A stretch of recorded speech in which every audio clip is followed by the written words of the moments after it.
열왕기상 2장 1절부터 4절까지 말씀을 봉독하겠습니다.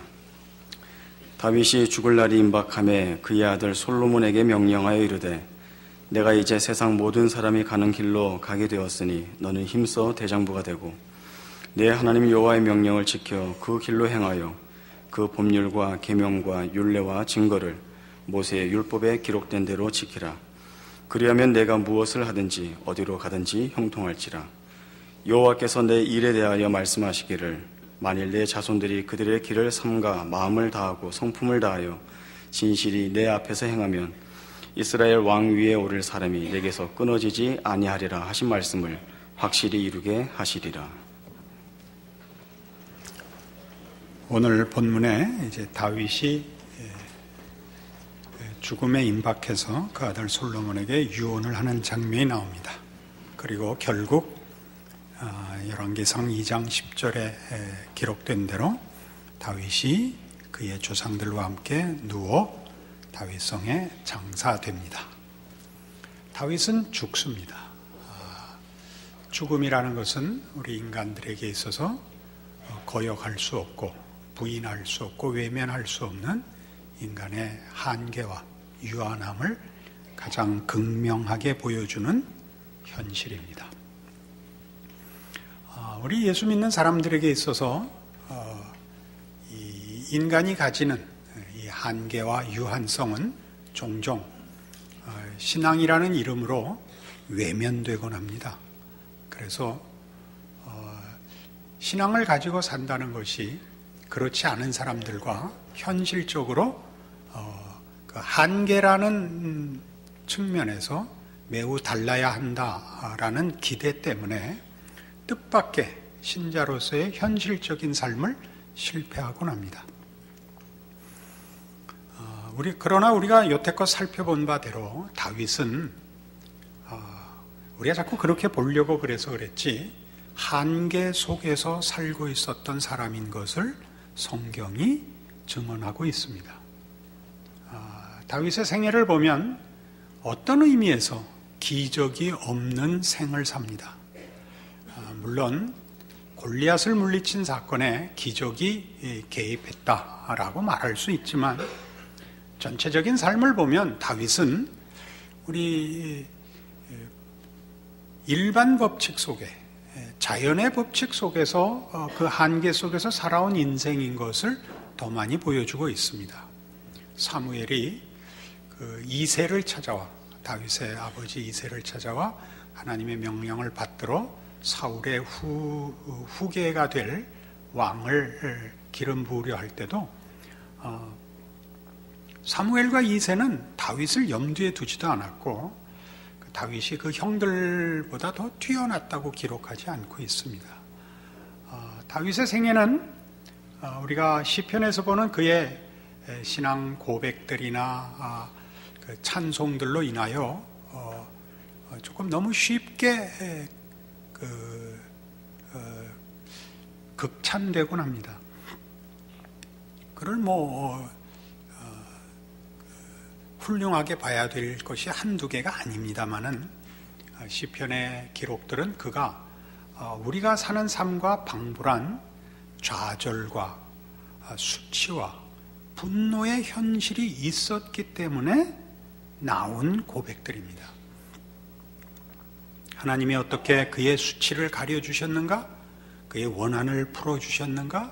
그의 눈물을 씻어주셨는가에 관한 것이지 눈물을 흘릴 필요가 없었다든가 한숨 쉴 이유가 없다든가 하는 기록이 아닙니다. 그러니까 우리는 우리의 삶을 이런 인간된 제한 속에서 인식하고 살아가는 것이 신앙적임을 알아야 됩니다. 우리의 한계는 가장 대표적으로 죽음으로 증거되듯이 시간과 공간의 제약을 받습니다. 그러나 성경이 하는 얘기는 참된 인간이 된다는 것, 참된 인간성과 또 기독교 신앙이라는 것은 이 한계를 수긍하는 것이라고 말하는 것입니다. 이 한계를 수긍한다는 것은 결단코 체념하거나 불완전한 것을 감수하라 이렇게 우리를 현실적으로 타협시킨다는 개념이 아닙니다. 우리가 운동 경기를 해보면 알듯이 모든 운동 경기는 시간과 공간에 제한을 둡니다. 말하자면 경기 시간이 있습니다.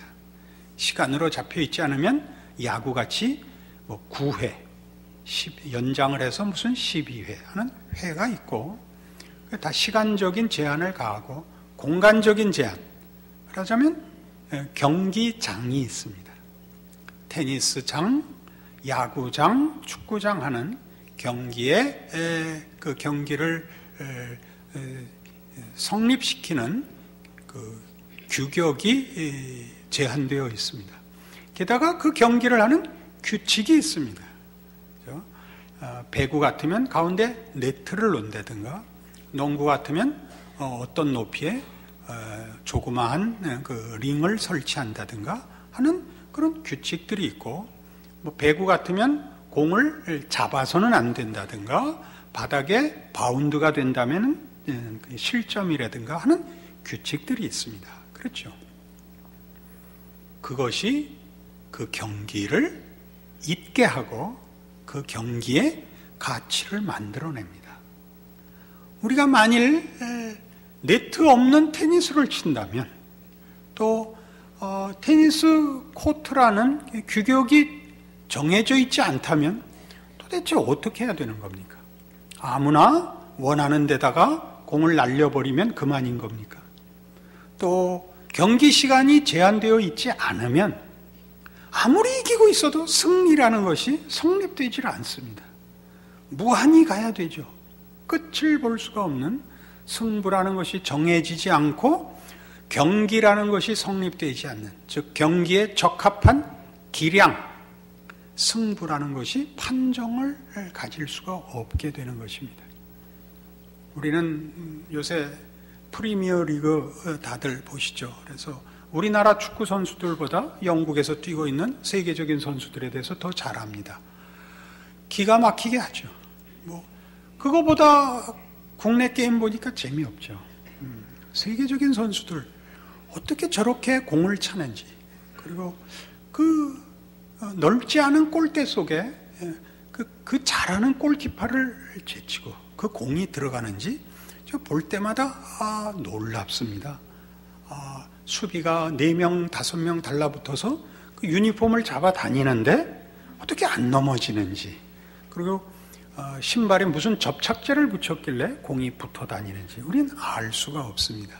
놀라지요. 그런 것들은 다 제한 속에서 창출되는 하나님의 신비한 창조의 은혜들입니다. 그러니까 우리가 인간으로 살며 인생으로 산다는 것을, 이런 제약들을 제거하는 것이 기독교의 특권이라고 생각하는 순간 우리는 참다운 인간으로 사는 모든 시간과 공간의 그 혜택들을 놓치는 것이 됩니다. 막연히 모든 장애를 제거받아서 그저 아무 걱정도 필요 없고 고민도 없고 갈등도 없고, 그래서 성찰도 없고 반성도 없고 노력도 없고 울 일도, 가슴을 졸이는 일도 없는 것이 기독교인이 가지는 현실이라고 생각하는데, 어느 시대나 그랬던 것 같이 성도들의 현실적인 신앙에 실패가 있습니다. 우리는 쉽게 신앙인이라는 이름으로서 이 현실적인 하나님이 요구하시는 인간됨과 인간으로서 사는 문제를 면제받을 수도 없고, 면제받는 것이 더 나은 것이라고 주장할 수 없습니다. 이 문제에 관한 성경의 가르침은 지금 얘기하고 지금 말씀드린 바와 같이 참된 인간성, 참된 인간이라는 존재와 삶이라는 것이 제한이 아닌 하나님의 허락하신 창조의 지혜 속에서 어떻게 놀라운 그 특권이 되는가, 조건이 되는가를 이해하는 것과 함께 참다운 기독교를 성립시킨다는 차원에서의 이해를 돕습니다. 다윗이 그의 생애에 걸쳐서 증언한 바와 같이, 그리고 우리 모두가 경험하는 바와 같이, 하나님은 우리의 형통과 승리에서 우리를 만나주시지 않고, 우리가 우리의 한계를 확인하여 절망하는 때 우리를 만나십니다.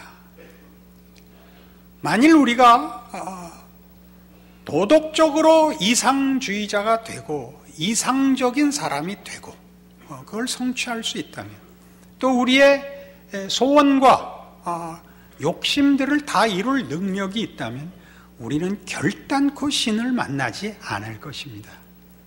그렇게 만들어진 종교가 있다면 그 종교는 그저 인간의 의지를 극대화하고 그 성실성을 찬양하는 것에 불과할 것입니다.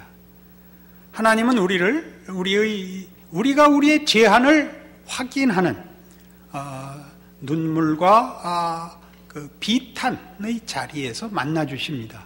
그게 무슨 이유인가, 또 그것이 무슨 의미인가를 아는 것이 사실 우리의 인간됨을 이해하고 기독교 신앙을 이해하는 성경이 주장하는 가장 중요한 내용이 됩니다. 요한복음 4장에 가보십시다.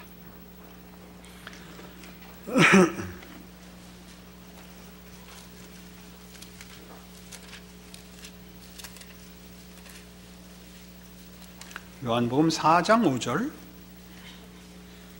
사마리아에 있는 수가라 하는 동네에 이르시니 야곱이 그 아들 요셉에게 준 땅이 가깝고 거기 또 야곱의 우물이 있더라. 예수께서 길 가시다가 피곤하여 우물 곁에 그대로 앉으시니 때가 6시쯤 되었더라. 사마리아 여자 한 사람이 물을 기르러 왔음에 예수께서 물을 좀 달라 하시니 이는 제자들이 먹을 것을 사러 그 동네에 들어갔음이로라. 사마리아 여자가 이르되 당신은 유대인으로서 어찌하여 사마리아 여자인 나에게 물을 달라 하나이까 하니 이는 유대인이 사마리아인과 상종하지 아니함이로라. 예수께서 대답하여 이르시되 내가 만일 하나님의 선물과 또 네게 물 좀 달라 하는 이가 누구인 줄 알았더라면 네가 그에게 구하였을 것이요 그가 생수를 네게 주었으리라. 여자가 이르되 주여 물 기를 그릇도 없고 이 우물은 깊은데 어디서 당신이 그 생수를 얻겠사옵나이까. 우리 조상 야곱이 이 우물을 우리에게 주셨고 또 여기서 자기와 자기 아들들과 짐승이 다 마셨는데 당신이 야곱보다 더 크니까. 예수께서 대답하여 이르시되 이 물을 마시는 자마다 다시 목마르려니와 내가 주는 물을 마시는 자는 영원히 목마르지 아니하리니 내가 주는 물은 그 속에서 영생하도록 솟아나는 샘물이 되리라. 여자가 이르되 주여 그런 물을 내게 주사 목마르지도 않고 또 여기 물길로 오지도 않게 하옵소서. 이 수가라는 동네에 사는 여인의 이야기인데 사마리아에 속한 곳입니다. 사마리아는 북왕조 이스라엘의 수도가 있었던 지역입니다. 이스라엘은 남북왕조로 갈린 후에 북왕조는 아시리아에 멸망하고 남왕조는 그 후에 바벨론의 포로가 됩니다.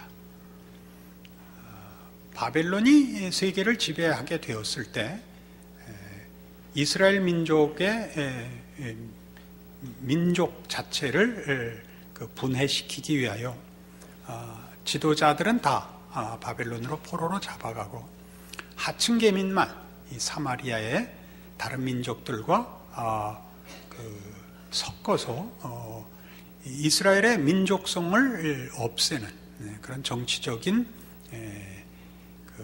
일을 시행합니다.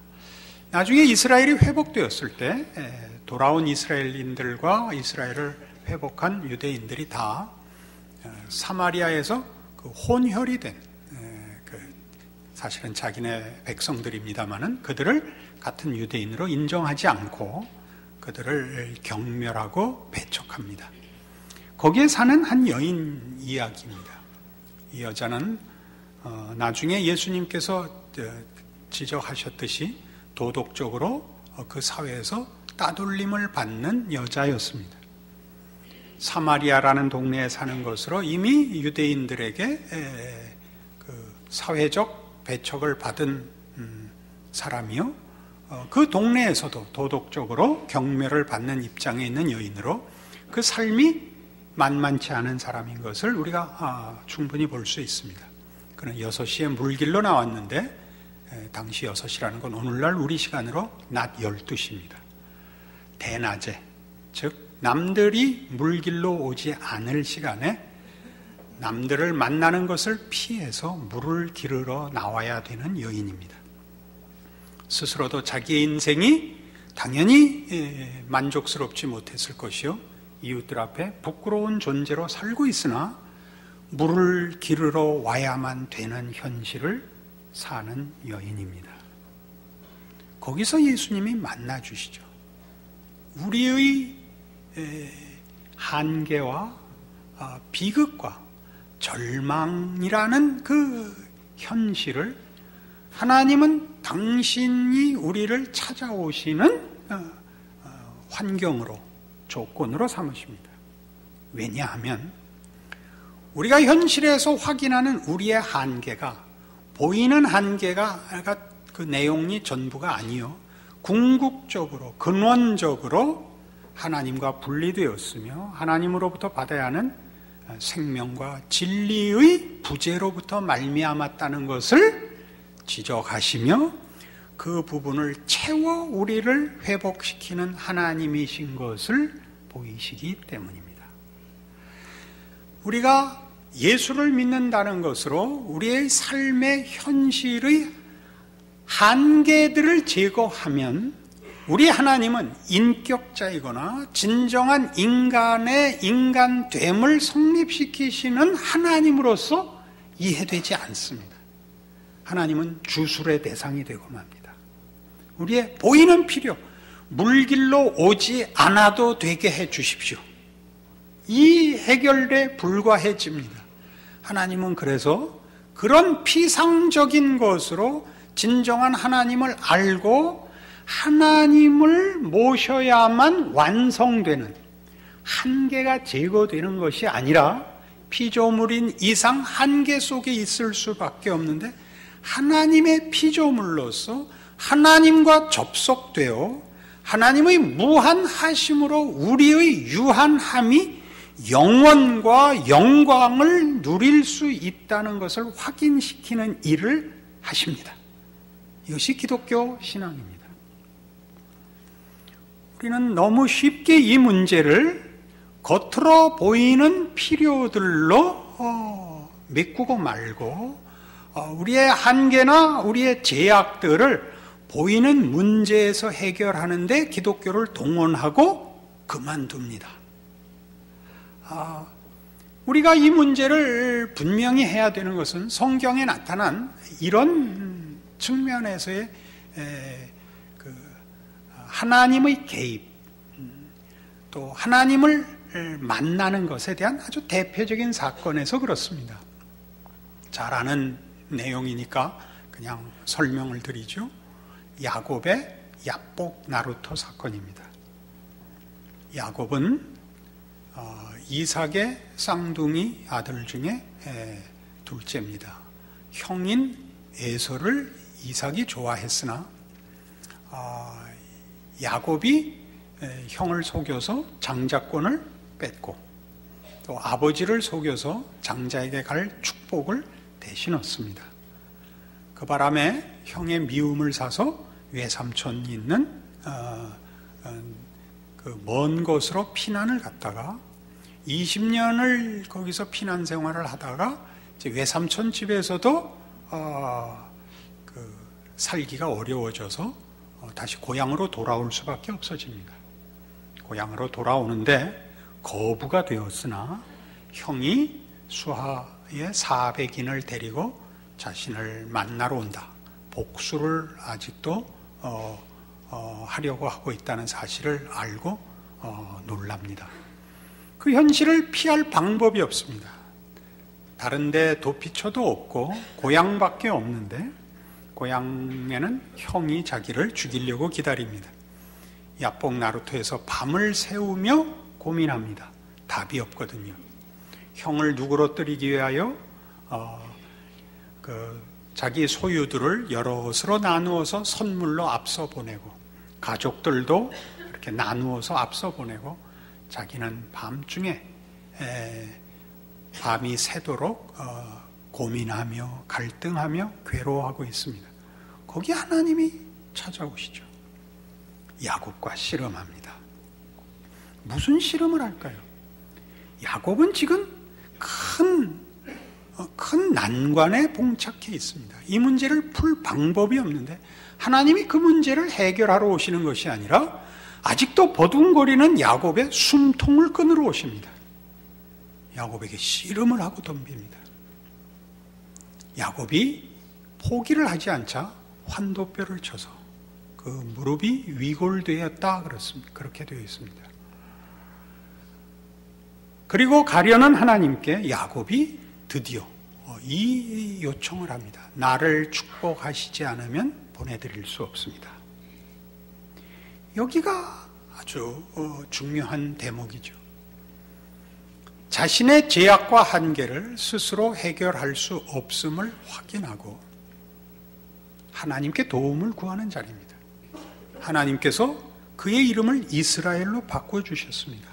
하나님과 더불어 겨루어 이긴 자라는 뜻입니다. 무엇을 이겼겠습니까? 무엇을? 한 인간이 가지는 한계와 제약 속에서 거부하고 고집부리다 죽는 자도 아니요. 보통 우리 현대인들에게 잘 알려진 실존주의의 반항정신도 아니요. 그렇다고 체념하고 타협하고 이렇게 살다 마는 거지라고 허무주의로 흘러간 것이 아니라 우리가 피조물이요 한계성을 지니고 있는 것이 사실이지만 하나님의 피조물이라는 것을 확인하는 하나님이 계심과 그 하나님의 창조물이기 때문에 우리의 유한함과 우리의 부족함이 유한과 부족으로 끝나지 않는다는 것을 아는 하나님을 향하여 내미는 손, 하나님을 요청하고 받아들이는 신앙, 이것이 야뽕 나루터 사건입니다. 우리 모두의 신앙의 현실은 그렇습니다. 우리는 신앙이라는 이름으로 현실을 외면하고 현실을 거부합니다. 신앙인이니까 하나님이 이 모든 것을 장애물을 제거해 주셔야 내가 신자가 아니냐라고 항변하고 그래도 제거되지 않으면 다들 섭섭해합니다. 적극적으로는 분노하고 부정적으로는 사실은 체념이라는 이름으로 반항합니다. 그러나 사실은 그렇지 않습니다. 우리의 삶에서 우리가 매일 겪어야 되는 이 수가 여인같이 대낮에 뜨거운 대낮에 사람들의 낯을 피하여 물을 길러 나와야 되는 것과 방불한 현실 속에서 우리의 한계를 확인하는 것만이 하나님의 존재와 가치를 제대로 이해하는 것이요.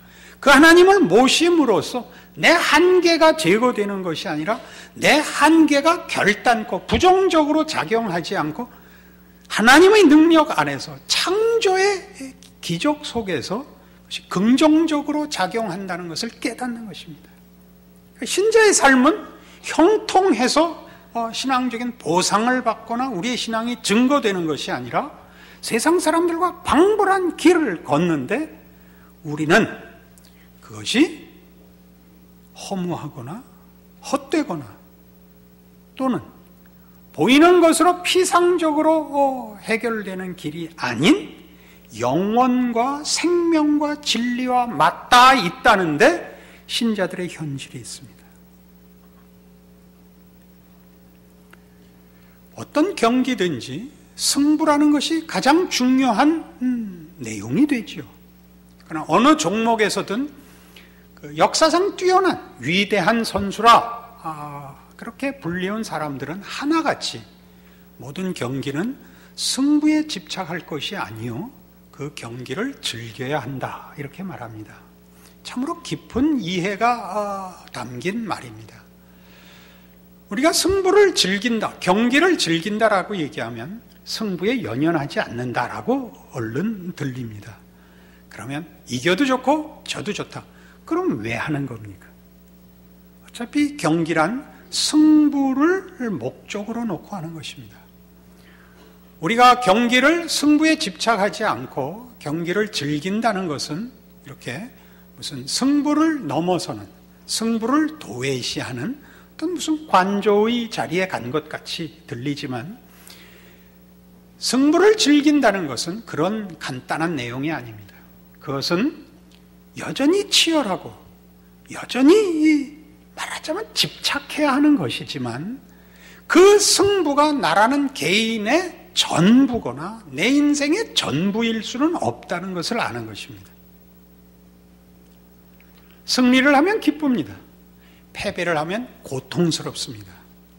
그러나 승리가 내 인생의 전부, 농구 경기가 내 인생일 수는 없는 것이요, 거기에 승리가 내 인생의 꼭 승리도 아니며 그 패배가 나라는 인격의 패배는 아닌 것입니다. 우리가 모든 운동선수들을 기량으로만 평가하지 않는 것입니다. 우리는 그 인격으로 평가하는 것입니다. 그가 패배를 어떻게 받아들였는가, 그 승리를 어떻게 겸허히 이해하는가로 우리는 평가합니다. 우리 신자들이 삶의 현실에서 고통이 없는 인생을 사는 것이 아니라 고통을 겪습니다. 고통은 믿지 않는 자가 겪는 것과 똑같이 생생합니다. 그러나 한 삶의 어떤 조건과 사건에서 일어나는 일의 형통과 고통이라는 것은 그것이 전 우리의 존재와 인생의 내용이 아니고, 우리라는 존재는 그것보다 큽니다. 어떻게 해요? 하나님을 아버지로 모시고 있는 자녀로서 우리의 존재는 훨씬 큽니다. 그것으로 우리의 고통이 면제되는 것이 아니라 그 고통이 생생함에도 불구하고 그 고통을 감내케 합니다. 감내케 한다는 걸 아십니까? 어설프게 넘어선 것 같이 외면하고 부정하고 우긴다는 얘기가 아닙니다. 신자들은 종종 이 얘기를 합니다. 어려운 일을 만났는데 괜찮아, 하나님이 계시는데 뭐, 말을 그렇게 하는 것이지 그 진정한 내용을 이해하는 것은 쉽지 않습니다. 그렇게 말함으로써 혹시 약간 우기고 있는 건 아니십니까? 그렇게 말함으로써 참을 수 없는 그 섭섭함을 하나님이 알아서 해주시겠지라고 울듯이 웃는 거 아닙니까? 여기를 넘어가셔야 됩니다. 여기를 넘어간다면 고통을 어디다 또 넘기려고 하지 마십시오. 믿는 이들에게 이렇게 멋진 얘기를 함으로써 그 개인이 당하는 삶의 한계를, 삶의 고통을 그렇게 떠넘겨서 넘어가거나 심지어 하나님께 떠넘겨서 넘어가려고 하지 마십시오. 고통을 짊어지십시오. 그 고통을 완화시키거나 변명하는 데다가 신앙을 동원하지 마시고 가슴 아파하시고 비통해 하시되 그게 전부가 아닌 존재의 인생인 것을 스스로에게 확인하시고 삶을 그렇게 살아가셔야 됩니다. 그때 다윗의 시들이 나오는 겁니다. 그의 시와 그의 찬송들은 내가 기도했더니 해결해 주셨다가 전부가 아닙니다. 그 사망의 음침한 골짜기를 걸어간 사람의 고백들입니다.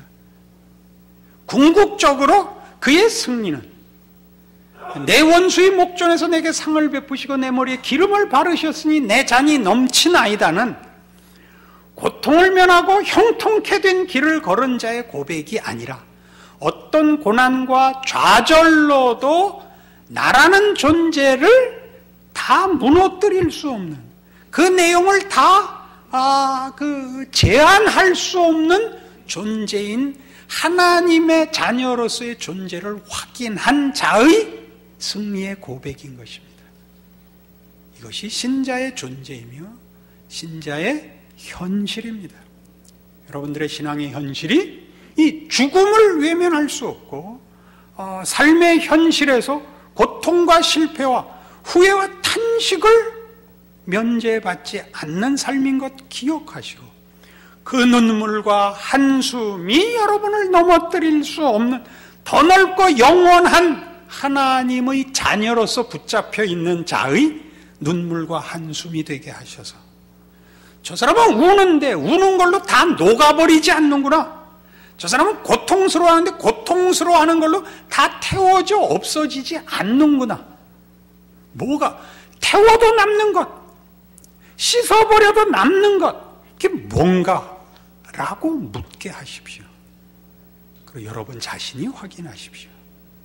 그것이 우리가 하나님의 자녀로서 사는 특권이며 우리가 신앙이라고 부르는 하나님이 우리를 찾아오사 만나셔서 한갓 하루살이 같은 인생에 불과한 인간을 하나님의 이름으로 존귀하게 만들고 영원하게 만드신 창조의 기적이라는 것을 확인하는 기독교 신앙이 되는 것입니다. 기도하십시다. 하나님 아버지 은혜를 감사합니다. 하나님의 자녀라는 이름이 갖는 크기와 그 영원함과 그 위대함을 알게 하옵소서. 그래야 우리가 우리의 눈물과 한숨과 고통 속에도 우리가 우리로서만 존재하지 않는 하나님이라는 이름으로 존재하며 그 기적과 능력과 복주심 안에 터하고 있다는 것을 아는 신자 되게 하시고 인생 되게 하사 우리 자신과 세상으로 하나님 앞에 무릎 꿇게 하여 주시옵소서. 지금은 우리 주 예수 그리스도의 은혜와 하나님 아버지의 극진하신 사랑과 성령님의 교통하심이 하늘 하나님을 아버지로 모시고 사는 자의 감격을 기적을 확인하고 충성을 약속하고 돌아가는 심령들 위해 영원토록 함께 있을지어다. 아멘.